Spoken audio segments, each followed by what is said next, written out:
Our story begins in the ancient land of Canaan, where a wealthy and deeply respected man named Jacob made his home. Jacob was blessed with 12 sons, but among them all, one held a very special place in his heart. That son was Joseph, a young man of just 17 years. Joseph was unlike any other. He was kind, faithful, and walked closely with God in everything he did. His gentle spirit and pure heart set him apart from his brothers in ways that were impossible to ignore. Jacob's love for Joseph ran so deep that he gave him an extraordinary gift, a beautiful coat woven with many colors. This coat was not just clothing, it was a symbol of a father's deepest affection. Whenever Joseph wore it, he stood out among his brothers, shining like a light in the open fields of Canaan. Whispered conversations turned into bitter complaints, and those complaints quietly became dark and troubling plans against their own younger brother. Jacob's open favoritism toward Joseph planted seeds of deep jealousy in their hearts. Every time Joseph walked by wearing his magnificent coat of many colors, something bitter stirred within them. The coat was not just clothing to them, it was a constant reminder that their father valued Joseph above all others. These brothers worked tirelessly in the fields under the scorching sun, tending flocks and laboring through long, exhausting days, yet none of them received such a precious gift. The unfairness felt unbearable. Their jealousy slowly transformed into resentment, and their resentment grew into something far more dangerous. They could no longer bring themselves to speak a kind or gentle word to Joseph. One night, as Joseph slept, God gave him a vivid and powerful dream unlike anything he had experienced before. In this dream, Joseph and his brothers were out in the fields, binding sheaves of grain together under the open sky. Suddenly, something extraordinary happened. Joseph's sheaf rose up and stood tall and upright, while all of his brothers' sheaves slowly gathered around it and bowed down before his. When morning came, Joseph eagerly shared this dream with his brothers, not fully understanding the tension it would create. The moment the words left his mouth, their already burning jealousy turned into fierce rage. They mocked him with sharp and bitter words, asking whether he truly believed he would one day rise above them and rule over his own brothers. The dream had planted a seed of deep hatred in their hearts that would soon grow into something dangerous. Not long after the first dream, Joseph had another powerful vision sent by God. This time, he saw the sun, the moon, and 11 stars all bowing down before him. These symbols were even more striking than the sheaves of grain from his earlier dream. When Joseph shared this second dream with his family, even his father Jacob, who deeply loved him, was troubled and could not stay silent. Jacob rebuked Joseph openly, asking whether he truly believed that his mother, his father, and all 11 of his brothers would one day bow down before him. The brothers grew even more bitter and resentful hearing these words. Yet something remarkable happened within Jacob's heart. Despite his sharp rebuke, Jacob did not simply dismiss the dream.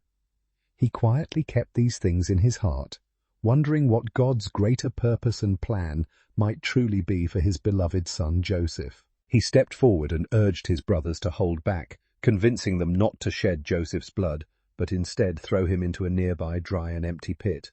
He asked Joseph to travel to Dothan, where his brothers were tending the flocks far from home. Jacob wanted to know if all was well with his sons and the animals in their care. Joseph, always obedient and willing, set off on the long journey without hesitation. As Joseph came closer, his colorful coat shimmered in the sunlight, making him visible from a great distance. The moment his brothers spotted him, something dark stirred within them. Their old jealousy and bitterness rose up instantly, and they began whispering among themselves, plotting to finally rid themselves of Joseph. Most of the brothers wanted to kill him right then and there. However, Reuben, the eldest among them, could not allow such a terrible act. Without hesitation, the brothers grabbed Joseph and tore his beloved coat right off his back. They threw him into the empty pit, leaving him helpless and alone. Then, as if nothing had happened, they sat down to eat their meal nearby. As they ate, a caravan of Ishmaelite traders appeared in the distance, traveling toward Egypt with their goods loaded on camels. Seeing this, Judah spoke up with a calculated idea. He told his brothers there was no point in letting Joseph die in the pit when they could profit from getting rid of him instead. The brothers listened and agreed without much hesitation. They pulled Joseph out of the pit and handed him over to the traders in exchange for 20 pieces of silver. Joseph cried out, begging his brothers for mercy, but they turned away as the traders led him further and further toward Egypt. Knowing they alone carried the crushing truth of what they had truly done, they took his beautiful coat of many colors, the same coat that had sparked so much jealousy, and dipped it into the blood of a goat. Carefully they carried it back to their father Jacob in Canaan, pretending to have found it along the way. When Jacob saw the blood-soaked coat, his heart shattered instantly. He cried out in agony, believing a wild animal had torn his beloved son apart. The grief that poured out of Jacob was unlike anything his household had ever witnessed. He tore his own clothes, put on sackcloth, and wept bitterly for many days. His children and grandchildren tried to comfort him, but Jacob refused every word of consolation. So he made Joseph the overseer of his entire household, placing everything he owned under Joseph's faithful care, trusting him completely with all that he had. He was sold to a powerful man named Potiphar, a high-ranking officer in Pharaoh's army. Imagine being torn from your family, betrayed by your own brothers, and suddenly finding yourself a slave in a foreign land. It would have been easy for Joseph to give up or grow bitter. But Joseph chose a different path.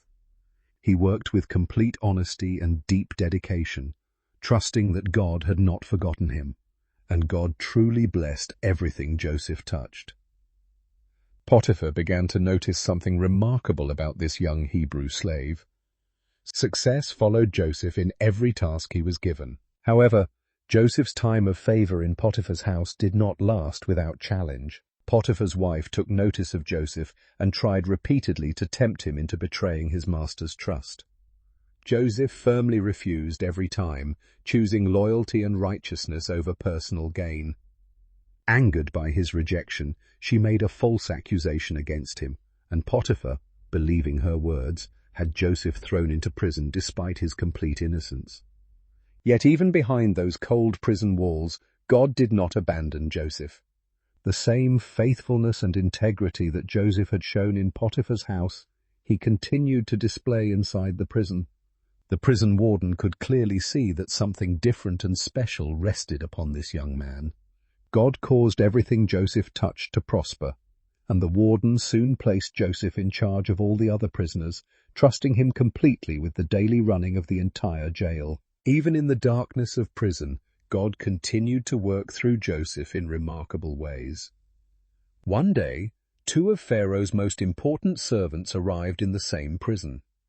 One was the royal cupbearer, responsible for serving Pharaoh's wine, and the other was the royal baker, responsible for preparing Pharaoh's food. Both men had been imprisoned after displeasing Pharaoh, and both were deeply troubled one morning when they each woke from a strange and vivid dream. Joseph noticed their worried faces and asked them what was wrong. They explained that each had dreamed something confusing and had no one to help them understand its meaning. Joseph gently reminded them that all understanding of dreams belongs to God, and he asked them to share what they had seen. After listening carefully, Joseph explained that in 3 days the cupbearer would be fully restored to his honored position, while sadly the baker would face a very different and tragic end. Even when it seemed like every person had forgotten him, Joseph held on to the quiet conviction that God had not forgotten him, and that was enough to keep him going. On the 3rd day, just as Joseph had interpreted, the cupbearer was fully restored to his honored position before Pharaoh, serving the king once again as though nothing had ever happened. The baker, however, met the sad fate Joseph had foretold. But in the joy of his restoration, the cupbearer completely forgot about Joseph. He never mentioned the young Hebrew prisoner to Pharaoh, leaving Joseph behind in the darkness of that prison cell. 2 more long years passed, 2 years of silence, uncertainty, and waiting. Yet Joseph did not grow bitter or abandon his faith. He continued trusting in God's timing, believing that his story was not finished. Then one night, something extraordinary happened that would change everything for Joseph. Pharaoh himself was struck by 2 deeply disturbing dreams that shook him to his core. He called upon every wise man, magician, and interpreter in all of Egypt, but not a single person could explain what the dreams meant. The entire royal court was filled with confusion and unease. It was at that very moment that the royal cupbearer finally remembered the young Hebrew man he had left behind in prison 2 long years ago. He stepped forward and told Pharaoh about Joseph, the prisoner who had correctly interpreted his dream with remarkable accuracy. Pharaoh wasted no time. He immediately summoned Joseph from the prison. Joseph was quickly cleaned up, given fresh clothes, and brought before the most powerful ruler in all of Egypt. After years of waiting patiently in darkness, Joseph was finally standing in the light, building up reserves so that when the devastating famine arrived, Egypt and its people would be prepared and protected from starvation. He told Pharaoh clearly that the interpretation did not come from his own wisdom, but from God alone. It was God who would provide the answer Pharaoh needed. Joseph then carefully explained both dreams. The 7 healthy cows and 7 full heads of grain represented 7 years of great abundance across Egypt. The 7 thin cows and 7 withered heads of grain that followed represented 7 years of terrible famine that would consume the land completely. Joseph then offered wise counsel to Pharaoh. He urged him to appoint a wise and discerning man to oversee Egypt during the 7 years of abundance. This appointed leader would collect and store 1/5 of all the grain produced each year. Pharaoh was deeply moved by Joseph's wisdom and recognized that the Spirit of God was truly within him. Without hesitation, Pharaoh declared that no one in all of Egypt was as wise and discerning as Joseph. He appointed Joseph as second in command over the entire land of Egypt, answering only to Pharaoh himself. To mark this incredible honor, Joseph was given Pharaoh's royal ring, dressed in fine linen robes and adorned with a beautiful gold chain around his neck. For 7 years, Joseph traveled across Egypt, wisely collecting and storing enormous amounts of grain in every city. When the 7 years of terrible famine finally struck the entire region, Egypt alone had food. People from many surrounding nations journeyed to Egypt desperately seeking grain to survive. Among those who came were Joseph's own brothers, traveling all the way from the land of Canaan, completely unaware of what awaited them. When Joseph's brothers arrived in Egypt, they bowed before him, unknowingly fulfilling the very dreams they had once mocked. Joseph recognized them immediately, but they had no idea who he was. He tested their hearts through several encounters, watching carefully for true repentance and genuine love for their youngest brother Benjamin. When he finally saw the transformation in their hearts, Joseph could no longer hold back his emotions. He cleared the room of all his servants and wept so loudly that everyone in the palace heard him. Through tears of joy, he revealed himself, saying, "I am Joseph, your brother." The brothers stood frozen in shock and fear. But Joseph embraced them with forgiveness, declaring that what they intended for harm, God had purposefully used for good. Jacob and the entire family journeyed to Egypt, and the family was beautifully reunited, completing every dream God had faithfully placed in Joseph's heart years before.